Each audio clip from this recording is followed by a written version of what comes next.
नमस्कार, जय हिंद प्यारे साथियों। वर्तमान में हुए इस प्री डीएलएड पेपर के रीजनिंग और मैथ के सॉल्यूशन को लेके मैं एच पाटिल आप सभी के समक्ष उपस्थित हूँ। दोस्तों, जैसा कि आप देख रहे हैं, अभी आपने जिसने भी प्री डीएलएड का पेपर दिया होगा उनको लगा होगा कि क्वेश्चन थोड़ा सा थोड़ा सा टफ है, ऐसा लगा होगा, क्योंकि एक्सपेक्ट नहीं होता कि ऐसे टफ पेपर आपके प्री डीएलएड एंट्रेंस टेस्ट में आ सकता है। लेकिन क्या है, चीज़ें अगर दी हुई हैं तो उसको हमको बनाना है। पर यही है कि आपके सॉल्व करने का अप्रोच कैसा है, आप सोचते कैसे हैं, बस इन्हीं बातों पर आज चर्चा करेंगे और देखेंगे सॉल्व करके कि उन चीज़ों को हम कैसे सही तरीके से जल्दी समय में कर पाएँ। कॉन्सेप्चुअल देखेंगे और फटाफट भी इसको बनाने का प्रयास करेंगे। आइए, पहला क्वेश्चन क्या बोल रहा है आपसे वो देखते हैं। पहला क्वेश्चन ये बोल रहा है कि भाई एक वस्तु है जिसमें हम लोग क्या कर रहे हैं, 30% छूट और उसके बाद 40% छूट देते हैं। यदि वस्तु का विक्रय मूल्य 1500 है तो उस वस्तु का अंकित मूल्य क्या होगा। देखिए, अगर आप 100% मार्क प्राइस वाले चीज़ों पर छूट देते हैं तब देखिएगा, पहला छूट देते हैं 30% का तो बचेगा कितना इसमें 70%, और 70% बचने के बाद उसके बाद फिर 40% छूट दे रहे हैं। तो 70% का अगर 40% आप निकालेंगे तो कितना आता है, 28 आता है।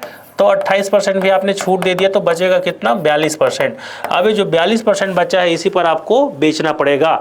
तो मतलब बेचना पड़ेगा क्या, सेलिंग प्राइस कितना है, 42% का वैल्यू 1500 दिया हुआ है आपको। तो हमको क्या निकालना था, अंकित मूल्य, मतलब 100% का वैल्यू निकालना था। तो 100% की वैल्यू कैसे आएगी, 42% की वैल्यू 1500, तो 1% की वैल्यू कितना, 1500 बटे 42। तो 100% मतलब दोनों पक्ष में 100 का गुणा कर देंगे तो 1500 बटे 42 गुणा 100। 3 से काटेंगे तो 14 तिया 42, 3 पंचे 15, ये आ जाएगा आपका 50000 डिवाइड बाई 14 आपका ये आंसर आएगा। अब इसको भी जब डिवाइड करेंगे आप तो आपको आंसर मिलेगा, पॉइंट में आएगा ये आंसर 3571 वैल्यू आपका करेक्ट आंसर आएगा। थोड़ा सा पॉइंट में आएगा, है ना, 3571 पॉइंट समथिंग कुछ आएगा आपका आंसर। ठीक है, चलिए नेक्स्ट क्वेश्चन देखते हैं क्या बोल रहा है। मैच द कॉलम मिलाना है आपको। दर्पण प्रतिबिंब क्या होता है जी, दर्पण प्रतिबिंब क्योंकि आप सामने से देखते हैं तो आपके पास बदल जाते हैं, तो ये आपके दायां बायां पलट जाएगा। जल प्रतिबिंब आप ऊपर से, जल नीचे होता है, जल में जब प्रतिबिंब देखेंगे तो ऊपर का चीज़ नीचे आ जाता है, इसलिए ऊपर नीचे पलट जाता है। कागज मोड़ते हैं तो परत बढ़ता है, मतलब कागज को फोल्ड करके अगर काट दी तो लेयर बढ़ जाते हैं, और छाया समान दिशा में बनती है। किसके समान दिशा में, मान लो वस्तु रखी, इधर से प्रकाश आया तो प्रकाश की दिशा में ही छाया बनेगा, तो समान दिशा में। इसका मतलब क्या, 2 1 3 4, 2 1 3 4, ये करेक्ट ऑप्शन नंबर बी हो जाएगा। नेक्स्ट क्वेश्चन देखिए, क्वेश्चन नंबर 3 क्या बोल रहा है। बेड को अपन ये 7 लिखते हैं, कोडिंग डिकोडिंग का क्वेश्चन है। अब बेड को अपन 7 लिखते हैं, बैग को 10 लिखते हैं, तो MUG को क्या लिखेंगे। आइए, पोजीशन वैल्यू की बात है, बी की A और D, बी की पोजीशन वैल्यू अल्फाबेटिक्स में 2 A 1 D 4, सबको प्लस करेंगे तो 7 हो जाएगा। तो पोजीशन वैल्यू का सम चल रहा है, 2 1 और ये हो जाएगा 7, 7 3 10। उसी प्रकार MUG को क्या लिखेंगे हम, MUG, M होता है 13, U होता है 21, G होता है 7, सब को ऐड कर देंगे तो कितना आ जाएगा, ये 41 आंसर। ठीक है, चलिए नेक्स्ट क्वेश्चन करते हैं फटाफट अंदाज में, देखते हैं क्या बोल रहा है। एक व्यक्ति निम्न दिशा में चलता है, उत्तर चलता है, पहले उत्तर चला दीजिए आप, जो बोला है वैसे ही करना है आपको। उत्तर चल गया, फिर पूर्व चल गया, और पूर्व के बाद दक्षिण चल गया। अब ये बताइए, फिर से आगे दिया नहीं, आगे क्या स्टेटमेंट है ये भी पता नहीं, पर संभावनाएं देखते हैं, जो दिया है उसी को लेके चलेंगे अपन। कुल विस्थापन पूर्व दिशा में है। अब ये दिखाइए, ये जो विस्थापन है अभी फिलहाल तो पूर्व दिशा में दिख रहा है। कहाँ से, अपने प्रारंभिक बिंदु से पूर्व दिशा में विस्थापन दिख रहा है। ठीक है, फिर कुल विस्थापन उत्तर दिशा में है, ये बात तो गलत हो गई, कुल विस्थापन उत्तर दिशा में है ही नहीं। कुल विस्थापन अभी तो फिलहाल या तो ये ऐसा हो सकता है, पूर्व में हो सकता है, या आगे चला तो ये दक्षिण पूर्व हो सकता है, और अभी मान लीजिए इधर चला, इधर मान लो यहीं से ही अगर पश्चिम की ओर ही चला तो कुल विस्थापन पश्चिम की ओर दिखाई देगा। उत्तर तो किसी भी हाल में नहीं होगा, क्योंकि मैंने एक जगह ला के इसको रोक दिया है क्वेश्चन ने आगे बोला नहीं है, इसलिए मैंने यहाँ पे लाके रोक दिया। कुल विस्थापन पूर्व की ओर, उत्तर की ओर हो ही नहीं सकता, तो के वाला ऑप्शन आप काट ही दीजिए। और जे आपका सही है, जे आपका सही है और के वाला ऑप्शन कट गया, यहाँ पे जे नहीं है तो ये वाला ऑप्शन भी कट जाएगा। बाकी पढ़ने का आपको जरूरत ही नहीं है, ऑप्शन नंबर ए आपका सही हो जाएगा।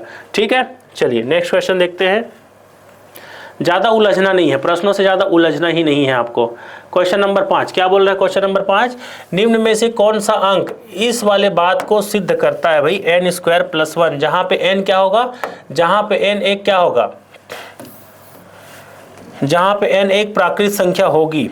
आइए देखते हैं, जहाँ पे n एक प्राकृत संख्या है, n एक प्राकृत संख्या, प्राकृत संख्या का जो गिनती के लिए यूज होता है, तो 82 को चेक करते हैं। 9 एक प्राकृत संख्या, 9 का स्क्वायर धन 1 किए तो 81 धन 1 तो 82 हो जाएगा 82। और 65 चेक करते हैं, 8 का स्क्वायर धन 1 करते हैं तो ये 64 + 1 65 आ जाएगा।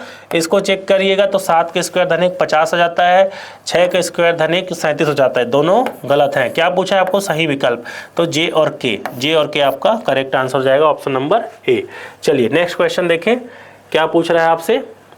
क्वेश्चन नंबर 6, इसमें भी मैच द कॉलम है, बहुत सिंपल है, ज़्यादा कुछ खास नहीं है। आइजैक न्यूटन ने गुरुत्वाकर्षण के बारे में बताया था, आइंस्टाइन ने सापेक्षता के बारे में, फ्लेमिंग ने पेरेसनील और चार्ल्स डार्विन ने विकासवाद के बारे में। 2 1 3 4 2 1 3 4 correct answer, option number D. चलिए नेक्स्ट क्वेश्चन देखते हैं भाई, क्या पूछ रहा है। क्वेश्चन नंबर 7, क्रम से व्यवस्थित करें। तो जब भी क्रम पूछे तो आपको इंग्लिश और हिंदी दोनों ही देख लेने चाहिए, इंग्लिश और हिंदी दोनों देख लेने चाहिए, क्योंकि कभी कभी हिंदी में कुछ बातें आपको समझ में आए कुछ अलग, इंग्लिश में आए कुछ बातें अलग। Observation, hypothesis, experiment, conclusion.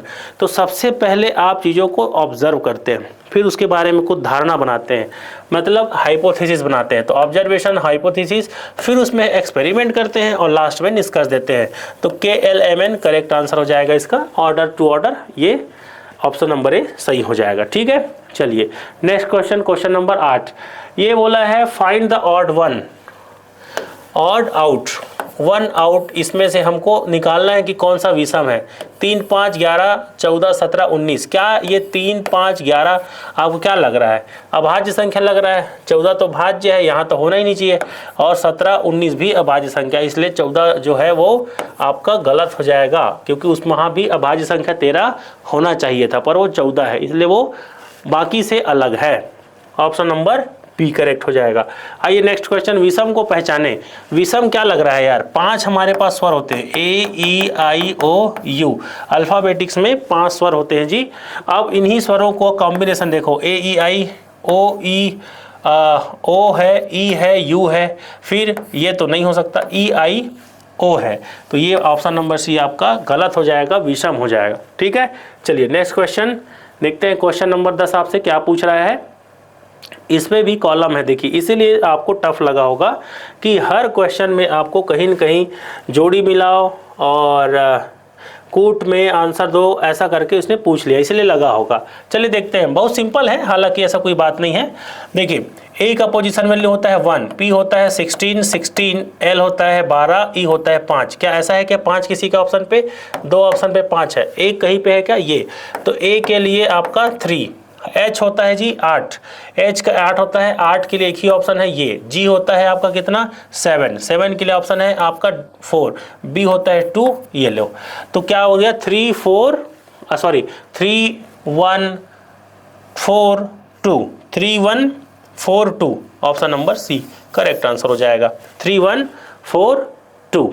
ठीक है, चलिए नेक्स्ट क्वेश्चन चलते हैं, देखते हैं इसका करेक्ट आंसर क्या हो जाएगा। ऑप्शन क्वेश्चन नंबर 11, ABDEGH क्या है, सीरीज चल रहा है, और सीरीज चल रहा है तो आप एक से दूसरे में चले, A+3 करेंगे तो D, और D+3 करेंगे तो G, G+3 करेंगे तो 10, तो 10 का मतलब J, और J सिर्फ स्टार्टिंग में एक ही ऑप्शन में है, इसलिए ऑप्शन नंबर ए करेक्ट हो जाएगा। बाकी B और E भी देख सकते हैं, यहाँ भी +3 का ऑप्शन चल रहा, 5 के बाद 8, 8 के बाद इधर 11 हो जाएगा, तो 11 होता है K का, तो J एंड के करेक्ट आंसर हो जाएगा।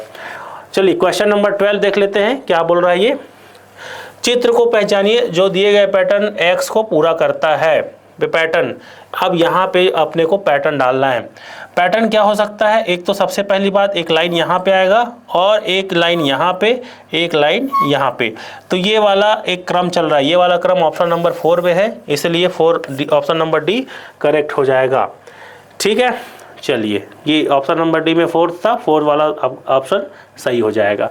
चलिए क्वेश्चन नंबर 13 में देखते हैं जी क्या पूछ रहा है। क्वेश्चन नंबर 13 यहाँ पे पूछा है निम्नलिखित अज्ञात पदों को बढ़ते क्रम में जमाइए। अज्ञात पद, एक तो सबसे पहली बात आपको अज्ञात पद निकालना है, उसको बढ़ते क्रम में जमाना है। तो कैसे होगा, यहाँ पे 2 का एडिशन चल रहा है, 10 के बाद 12, एक आ जाएगा। यहाँ पे प्राकृत संख्या चल रही है 5 के बाद 6, यहाँ पे वर्ग संख्याएं चल रही हैं, तो 5 का वर्ग 25, 6 का वर्ग 36, यहाँ पे विषम संख्या चल रही है तो यहाँ पे 11 हो जाएगा, और यहाँ पे अभाज्य संख्या चल रही है तो 11 के बाद अभाज्य संख्या हो जाएगा 13। और हमको कैसा जमाना है, बढ़ते क्रम में जमाना है, तो हमारा हो जाएगा L पहले हो जाएगा 6 फिर 11 मतलब N उसके बाद हो जाएगा, 11 के बाद 12 मतलब K हो जाएगा, और 12 के बाद 13 मतलब O हो जाएगा, और 13 के बाद 36 मतलब M हो जाएगा।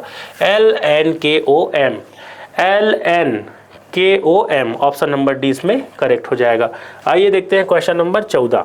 ठीक है, वस्तुकार भवन बनाता है, जो वास्तुकार है वो भवन बनाता है, मूर्तिकार क्या बनाएगा, मूर्ति बनाएगा, सो सिंपल। चलिए नेक्स्ट क्वेश्चन क्या बोल रहे हैं जी, नेक्स्ट क्वेश्चन चलते हैं। क्वेश्चन नंबर 15, एक व्यक्ति चलता है, जैसा वो बोला है वैसे ही चलाना है आपको। 10 मीटर उत्तर की ओर, ये 10 मीटर उत्तर की ओर चल गया, फिर 5 मीटर पूर्व की ओर, 5 मीटर पूर्व की ओर चल गया। आप जहां भी पहुंचे दिशा बना लें, जहां भी पहुंचे दिशा बना। 10 मीटर दक्षिण की ओर, दक्षिण 10 मीटर, तो 10 मीटर ऊपर चढ़ा था, 5 मीटर राइट गया, फिर 10 मीटर नीचे उतर गया, तो ये तो बराबर हो गया, यही डिस्टेंस बचा। फिर 5 मीटर पश्चिम, ये 5 मीटर पश्चिम, तो अपने ही स्थान पर आ गया। अब देखते हैं, अंतिम स्थिति प्रारंभिक बिंदु है, बिल्कुल करेक्ट बात, एकदम एग्जैक्ट। कुल दूरी 30 मीटर, यस, 10 5 15 10 25 5 30, ये भी करेक्ट हुआ। कुल विस्थापन 0, यस, ये भी करेक्ट, क्योंकि अंतिम बिंदु और प्रारंभिक बिंदु के बीच की दूरी 0 हो गई, वही विस्थापन होता है। पथ बंद है, यस करेक्ट है, पूरा क्लोज्ड है, इसलिए option number D JKLM correct हो जाएगा। चलिए नेक्स्ट क्वेश्चन, क्वेश्चन नंबर 16 देखते हैं क्या बोल रहा है। बहुत सारे अभ्यर्थी इस पे परेशान हुए हैं, तो इसका जो आंसर है बहुत सिंपल है, और इसको आपको सिंपल अप्रोच से सोचना चाहिए था। जैसे इधर था 1, तो इसका स्पेलिंग क्या होता है अगर इंग्लिश में लिखें तो ONE, कितने लेटर है 3, ये बात हुआ। 2 TWO, इसमें भी 3 लेटर है तो 3। 3 THREE, देखिए 5 लेटर है तो 5। 4 FOUR, कितना लेटर है 4, और 5 FIVE, 4 लेटर है इसलिए 4। 6 का पूछा है SI6, तो इसलिए 3 आ जाएगा, 6 का 3 आ जाएगा, आंसर नंबर बी करेक्ट हो जाएगा। चलिए नेक्स्ट क्वेश्चन क्या पूछ रहा है, निम्न में से अलग संख्या चुने। अलग संख्या कहने का मतलब विषम ही चुनना है, तो देखिए 3 से ये कट रहा है, 3 से ये कट रहा है, 3 से भी कट रहा है, ये 3 से नहीं कट रहा है, इसलिए ये अलग हो जाएगा। चलिए नेक्स्ट क्वेश्चन, क्वेश्चन 18, ये तो सबसे मस्त क्वेश्चन आया था, असमानता वाला चैप्टर से क्वेश्चन है, और देखते हैं इसमें क्या बात है। इसको पहले एक सीरीज में लिख लेते हैं, P greater than Q greater than equals to R, और R बड़ा है S से, R बड़ा है S से, और S छोटा है बराबर है T से। तो साथियों जब भी इस टाइप के क्वेश्चन को बनाओ, डायरेक्ट रिलेशन जहां ना दिखे उसको आप गलत ही मानना, संभावना जब भी आती है इसको गलत ही मानना होता है, ज़्यादा उसमें हमको करेक्शन नहीं करना होता है। ठीक है, चलिए देखते हैं क्या इसका पॉसिबल आंसर हो सकता है। P is greater than R, देखो P बड़ा है Q से, और Q बड़ा है बराबर है R से, इसका मतलब P बड़ा ही होगा R से, यस करेक्ट बात। S छोटा है Q से, S छोटा है Q से, देखिए Q बड़ा है R से और बराबर भी है, लेकिन R तो बड़ा है S से, मतलब Q भी बड़ा होगा S से, तो Q तो बड़ा S से दिखा ही रहा है, इसका मतलब वो भी सही है। T is less then Q, T और Q के बीच डायरेक्ट रिलेशन बैठ ही नहीं पा रहा है, इसलिए संभावना वाली बातें गलत हो जाती हैं। और T is less than equals to P, T और P के बीच डायरेक्ट रिलेशन बैठ ही नहीं पाएगा, बहुत लंबा दूरी है, इसलिए ये भी कैंसिल हो जाएगा। आपका ऑप्शन नंबर ए करेक्ट हो जाएगा। जब भी ऐसी बातें आती हैं कम से कम उसमें रिलेशन बैठ जाए, ऐसी बातें उसमें दिख जाए। रिलेशन नहीं बैठ पाई, संभावना है, गलत करो उसको। ठीक है, चलिए नेक्स्ट क्वेश्चन देखते हैं, क्वेश्चन नंबर 19।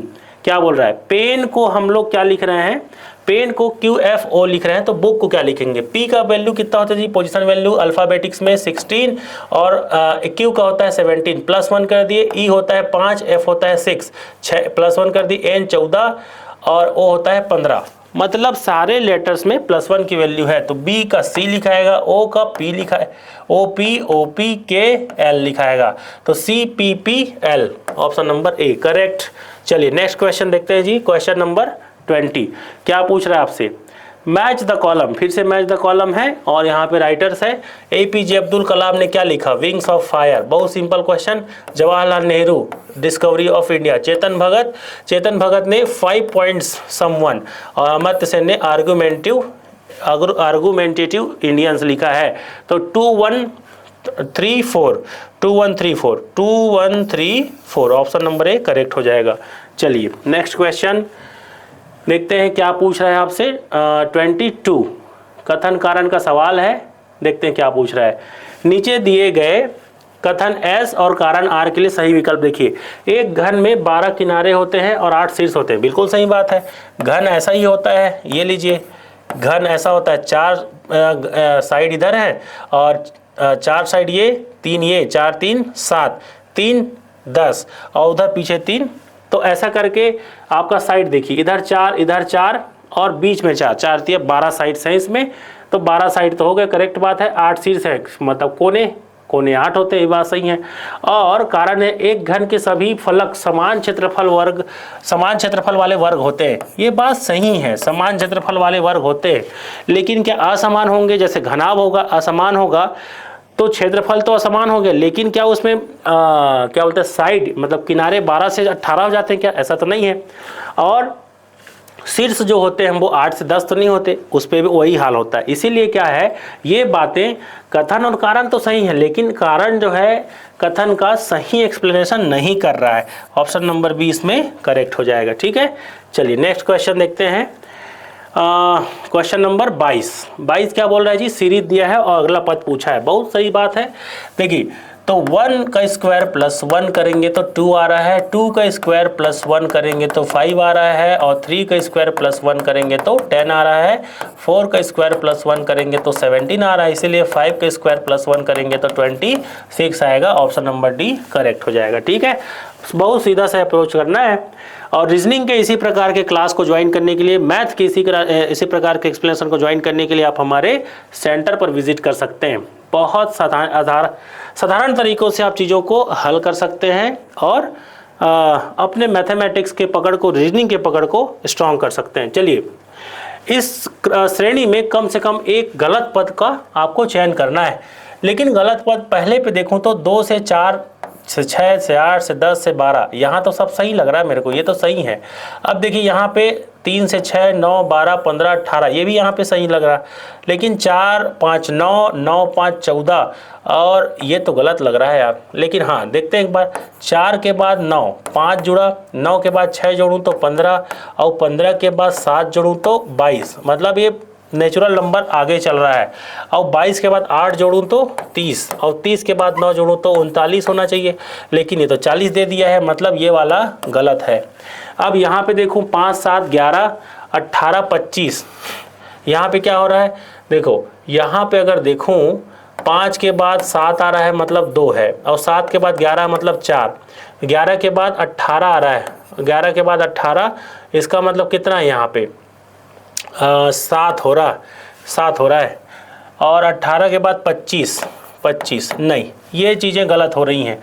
यहाँ पे होना चाहिए भाई 6 होना चाहिए, 2 4 6, तो 11 6 17 होना चाहिए, 17 18 दिया है वहाँ पे 17 होना चाहिए, और यहाँ पे 8 17 8 25, अब सही है, मतलब 17 होना चाहिए, 18 को 17 होना चाहिए, मतलब ये भी आपका जे और एल और एम गलत है, एल एम गलत है, सही विकल्प चुने।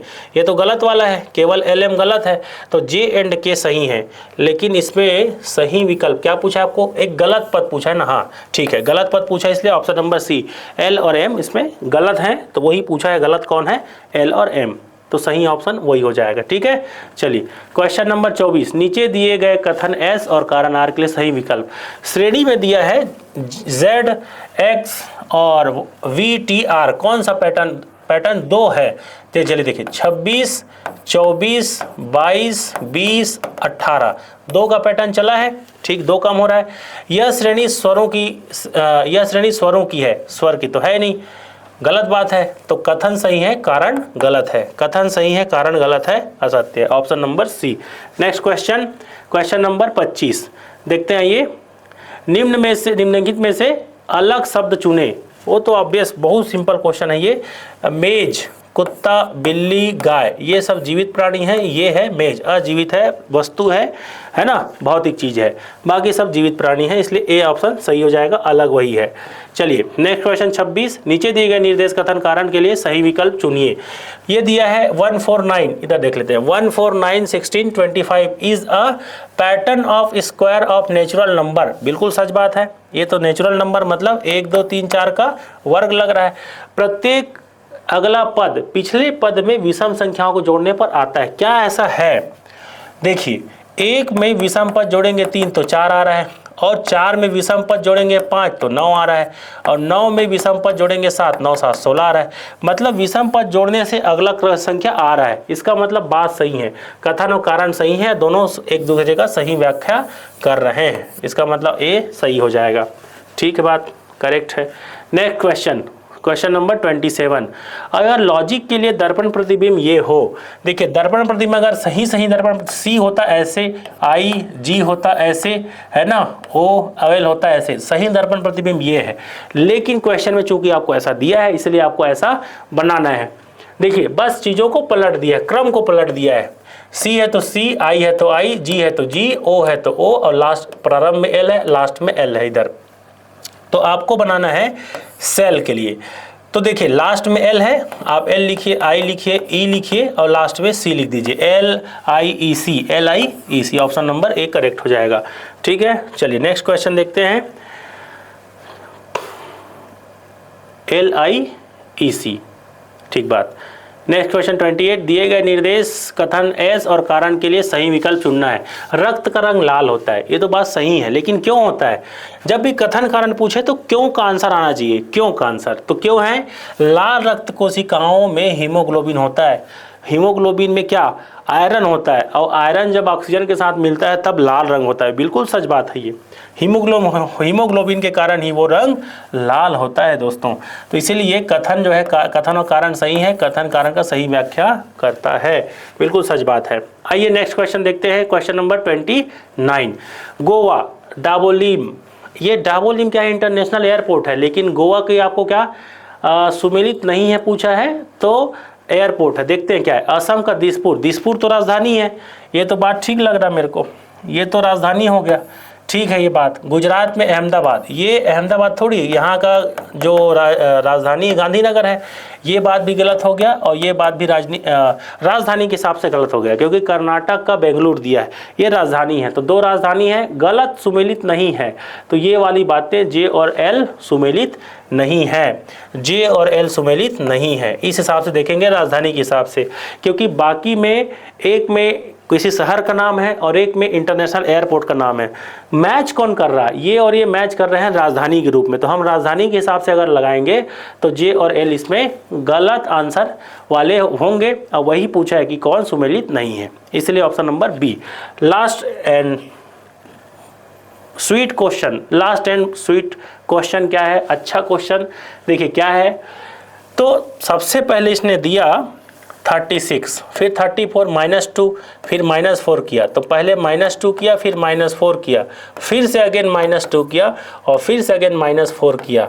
तो अब फिर से जब भी होगा तो -2 ही होगा, एक क्रम चल रहा है ये, -2 -4 -2 -4 का। तो -2 अगला वाला होगा, क्योंकि -4 तो हो गया, -2 अगला वाला होगा, तो 24 में 2 घटाओगे तो 22। Option number D correct answer हो जाएगा। तो साथियों, डीएलएड के इस पेपर में 30 क्वेश्चन ऐसे थे जो रीजनिंग और मैथ के पोर्शन के थे, जिनको हमने आपके सामने अच्छे से एक्सप्लेन करने का कोशिश किया है। यदि आप इस प्रकार के और एक्सप्लेनेशन चाहते हैं तो आप हमारे अकेडमी से जुड़ सकते हैं और चीज़ों को सही तरीके से समझना और बनाना सीख सकते हैं। तो दोस्तों, इसी प्रकार का एक्सप्लेनेशन और आपको मिलता रहेगा। जुड़े रहिए हमारे चैनल से और लगातार प्रैक्टिस करते रहें। धन्यवाद। डियर व्यूअर्स, अपने एग्जाम की तैयारी को और बेहतर करने के लिए हमारे चैनल को लाइक, शेयर और सब्सक्राइब करना न भूलें।